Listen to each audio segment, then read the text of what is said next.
What's going on, everyone? Welcome back to the channel and welcome back to another video. I don't know if I ever told you all, but I am incredibly lucky to be in a space where it's pretty much summer all the time. I mean, take a look at this, guys. I mean, look how gorgeous this is.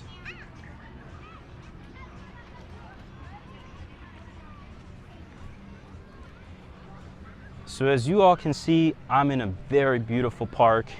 It's one of the benefits of being in Florida. More importantly, that is not why we're here in this video. This video today is going to be focused around managing and monitoring Linux processes. So let me take a second and let you guys know that before we start any video, I always say this: go ahead and check out the description. Make sure you guys are updated on everything that's going on with the channel, because I keep everything updated in the description. So in this particular video, of course, we're going to be learning on ideas and concepts that we've learned from in the past. So if this is your first time coming to the channel, go ahead and check out the description. And also, specifically what I'm referring to is the Linux playlist that's there. Get caught up with all the videos that we have there, and then when you are all caught up, you can come back to this video and learn from there. So now that you guys are all caught up with the channel and you've seen everything in the description, there's one more thing that I need from you all before we go ahead and move on with today's video, and that's to go ahead and give me a like for the channel, as it helps the channel grow. Make sure you hit the subscribe button and also turn on your notifications so that way you're notified whenever we upload new videos to the channel. And lastly, of course, share this video with a family member or friend. Now on to today's topic. We're going to be talking about managing Linux processes, and not only managing it but monitoring it as well. Those two work hand in hand whenever you are working with the operating system, and not just Linux in general. When you're working with Windows, it's the same concept too. The idea is that you want more resources going to the things that actually do the work than it is to run the operating system and everything else that goes along with it. Now, since this is going to be a little bit more of an in-depth video, we decided to break it up into 4 parts. So welcome to part 1. And in this particular video for part 1, you're going to learn the basics. So we're going to talk a little bit about what the PS command is. You're going to learn a little bit about the W command. You're also going to learn about the details when it comes to each column when you do the PS command. And of course, the first thing that I should have mentioned on the list, and one of the most basic things that you'll learn from this video, is what is a process, right? It's funny because as I see a lot of these tutorials, people will dive into these complex topics and they don't even break it down from a very basic perspective. So first and foremost, that's the first thing we'll learn in this particular video. And then of course, we'll wrap it up with some of the other items that I already talked about. So with housekeeping out of the way, guys, let's go ahead and jump into today's video. I'll see you guys on the other side. Welcome back, everyone, and welcome back to the desktop. And by now, this environment should be very familiar to you. If you don't know how to bring up a terminal, or you're unfamiliar of what this environment is, make sure you check out the description in the video, as it always has the latest and greatest information. Plus, what we also do is we put a link to our Linux playlist on there, so that way you can go check on some other videos and get all caught up. And I say this in every video, our videos build on top of each other. So if this is the first time coming here, check out again some of those other videos, because we will be building on ideas and concepts that we've learned in the past. So it can be very easy to get lost. And of course, I don't want you to be lost. So with housekeeping out of the way, let's jump into today's topic. And we're going to learn a couple things about monitoring and managing Linux processes. The first thing I'm going to teach you guys is how do we go about checking the process's status. And the first command on our list today is going to be the PS command. So if we go over and we do a man on PS, we can see here that PS reports a snapshot of the current processes. And one of the biggest things that we'll talk about, and I see this very, very often, is this command over here. And this command is PS space AXU. And of course, that stands for to see every process on the system using BSD syntax. So you'll often see this particular command in the field. People use it a lot. It's very, very popular. So I'm gonna just go ahead and use it so that way you can see what that looks like. So let's go ahead and quit out of here. So if we were to do a PS AUX, so we got a bunch of output here, and one of the things that I want to do is I want to actually control the output because I want to explain some of this stuff because there's a lot of things on here and some of it may not be clear. So if I were to do the same command again, PS AUX, and we can pipe that into a less, we'll be able to control the output on the terminal, and we can kind of see what we have going on here. So we have a couple of columns here, and we want to focus on what these columns actually mean. So I'll break down what each column is and what exactly it means, so that way you're informed next time you look at this output. And starting off with user, this one is actually very easy to understand. User shows who owns the process. The first question that we actually should have asked and we didn't go over is, well, what is a process? And a process is nothing more than a running instance of a launched executable program. When it comes to an operating system, all it is a bunch of processes running and it's doing some type of work. So now back to what we have over here, where we're taking a look at the output of PS. If we take a look at what we have here for the first column, again, we talked about it a little bit. User shows who owns the process. And you're seeing here that some of these processes are owned by root. You can see that some of these processes have other users who own it. And I'm actually curious to see where I am in this particular output. So I'm going to search for El Acosta. And here is some output of what I own. So El Acosta is my user. And you can see here the processes that I own. All right, so that's cool. So let's go back up to the top. PID, what does that mean? PID is the unique process identifier. So each and every process running on the operating system gets their own identifier, and you'll see what that number is under this particular column. Percent CPU, this currently shows the percentage used by the particular process. So in this particular case, our first process is not using the CPU at all. Now next column, when we look at percent mem, and that is of course percent of memory being used by the process. And in this particular case, when we look at process that is PID 1 or process identifier 1, it's using 0.1%. Now the next column, this one is a little bit interesting, and if you're new to Linux, this might be a mouthful, but hang in with me because eventually over time you're going to learn what this actually means and you're going to be able to understand what I'm about to say. It might sound confusing, but hang on with me here.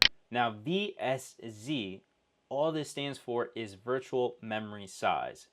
And this shows the total amount of virtual memory that a process is using. Now there is such a thing as virtual memory. We'll talk about that in a later video, exactly what that means, but just know that that's exactly what VSZ stands for. Now RSS, similar to VSZ, where it might be a mouthful, but again, over time, you'll understand what it means. So for now, we'll just go over the definition for it, just so that way you're aware. And to be quite honest with you, not a lot of people, from what I've seen in my experience, have utilized VSZ or RSS, even though they should know that, to be quite honest. It makes you that much more of an effective engineer. So RSS stands for resident set size. And RSS refers to the portion of the process's memory that is held in RAM. And RAM stands for random access memory. That is your actual physical memory on the machine, not virtual. So unlike VSZ, which includes all virtual memory used by a process, RSS only accounts for the actual memory pages that are currently being loaded into RAM. And again, we can talk about that in a later video if you want to specifically go into what that means. But know the difference between VSZ and RSS. Now TTY, this one's a little interesting. TTY stands for teletypewriter, and I think I pronounced that correctly. And TTY refers to the terminal in which the process is associated with. So let me show you a little example. Now in this case, under TTY, you see a question mark. If you ever see this question mark, all this really means is that it's a background process or some type of service that's running that's not really associated with the terminal. And that's where you'll get a question. If I want to take a look and see what I have from a terminal perspective under TTY, if I search for my name again, El Acosta, there's a few processes that are currently running that have question marks, and those are background services. But here's another thing, there's TTY2. TTY2 is a terminal that I actually have up, and the process is associated with this particular terminal. So if we quit out of here, another command that I'm going to teach you, which is quite interesting actually, and it's the W command.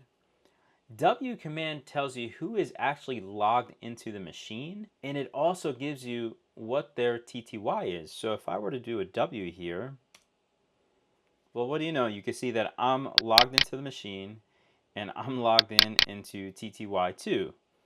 So when we look at the process that is associated with a terminal, well, if you notice, it had TTY under a specific process. You saw TTY2. This is exactly where it's coming from. I'm logged into a terminal, an active terminal, and that is TTY2. So whenever I launch a program, which is a process, that process is tied to the terminal which I ran it from, which is the one that I'm referring to right here, TTY2. So that's why you see that. And hopefully that makes sense. So let's go back to our PS command. And if I want to, I can search for TTY2. And you can see here that here are a couple of processes that are running that are tied to my username, which I own the process, and it's tied to the active terminal in which I am in right now, which is TTY2. Now let's talk a little bit about stat. What does stat mean? And stat is basically the status of each process, and it provides insight into what the process is doing at that particular moment. Now, if we take a look at stat, there's a couple of interesting characters that we have under that. You have S, you have I, less than, you have I, and if we scroll down here a little bit more, it looks like it's pretty much the same. Oh, look, we have something else here, SN. So what does that mean? Let's actually break down an example because it's interesting what each of these guys mean. So when it comes to processes states, you'll have a couple states that are the standard. So you have R for running. So if a process is currently running, you'll see an R.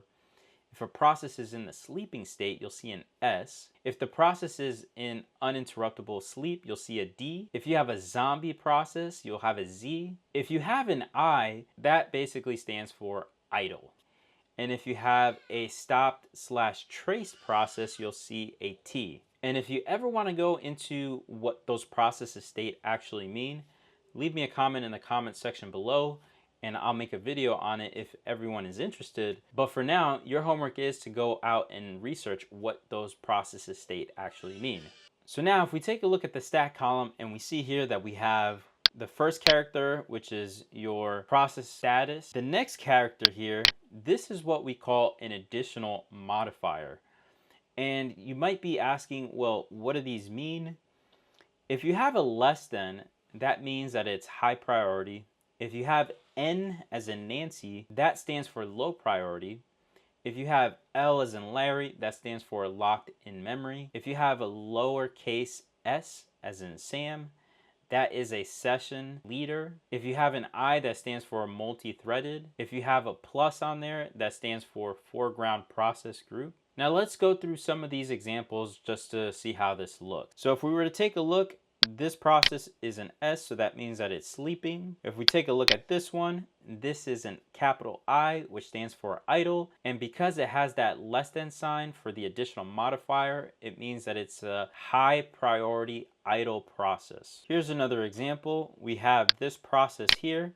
Capital S stands for a sleeping process, and capital N stands for a low priority sleeping process. Here you have capital S, lowercase s, and that stands for a sleeping session leader process. And one more example, if we take a look at this last process here that we just ran, which is the PS command, you have a capital R, which stands for a running process, and then you have a plus, which means that it's a foreground process group. Now, Your job is to go take a look at some of these other processes that are in here and take a look at exactly what that column means. Now in the next column, start, this is pretty much self-explanatory. Start tells you when the process started. The next column after that, which is time, time shows you the total CPU time the process has consumed since it started. And if we look at the last column, which is the command, this is the actual process that is currently running and the command that was used. And that in a nutshell is how we decipher the output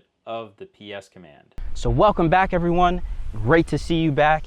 And by the way, I'm pretty sure you all learned a lot when it comes to managing and monitoring Linux processes. Now in every video I say this, if you didn't understand it, go ahead and rewatch the video again.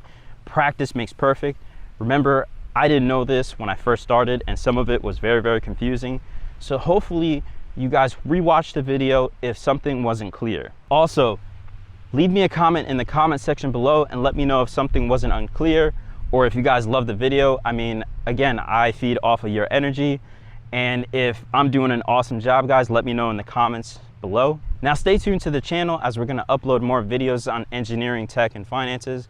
But more importantly, before you guys head out, I need you to do me a favor and go ahead and give me a like for the video as it helps the channel grow. Make sure you guys go ahead and hit that subscribe button below. Also, make sure you ring the bell so that way you're notified whenever we upload new videos to the channel. Lastly, if my videos are helping you out and you really enjoy the content that I'm producing, make sure you go ahead and share it with a family member or friend so that way they can get into their tech journey or they can probably learn a thing or two about money. So I'm gonna continue working out here, guys, as far as going for my daily walk and run and enjoy this beautiful scenery that you see behind me.